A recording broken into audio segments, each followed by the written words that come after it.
Hello guys, আজকে আমরা বেরিয়েছি রস খাওয়ার জন্য। তো এখন অলমোস্ট বাজে 5:06। তো এখনও ভাই ব্রাদার আসতেছে, ওদের জন্য ওয়েট করতেছি।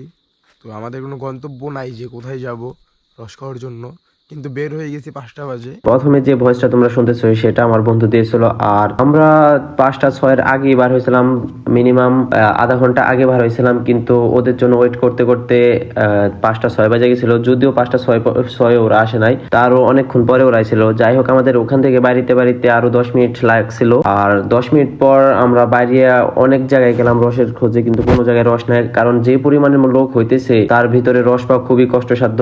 আমরা মিনিমাম 35 থেকে 40 কিলোমিটার ঘুরছি মানিকে রস খাওয়ার জন্য। আশেপাশে সব জায়গা দিয়ে ঘুরছি, এবং কি আমরা সদরপুরের ওইদিকে প্লাস সদরপুরের বাইরে দিয়েও ঘোরাফেরা করছি রসের জন্য, কিন্তু কোনোখানেই রস পাই নাই। আর আমাদের রস খুঁজতে খুঁজতে এক ছোট ভাই গেছিল গাড়ি বন্ধ হয়ে, মানিকে ওর গাড়িতে তেল শেষ হয়ে গেছিল। আমাদের গন্তব্য যেহেতু এত দূর ছিল না, এজন্য আমাদের গাড়ির যে তেলের পরিমাণটা সবাই নির্দিষ্ট করে ভরছিল, যদিও আমার গাড়িতে হালকা একটু বেশি আছিল।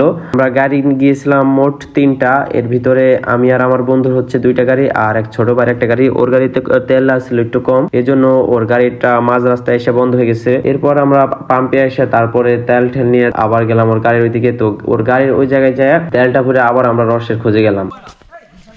তো গাইস, আমরা 4টা বাজে বাড়ি থেকে বার হয়েছিলাম, কিন্তু আমরা পুরো সদরপুর সব জায়গায় ঘুরে আসছি, বাট কোনো স্পটে রস পাই নাই।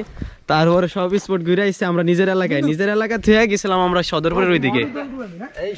পুরো একটা বোধাইয়ের মতন একটা কাজ করছি, মানে কি আমাদের বাড়ির পাশে রস, আমরা বাড়ির পাশে রস থেকে গেছি সদরপুর, তারপরে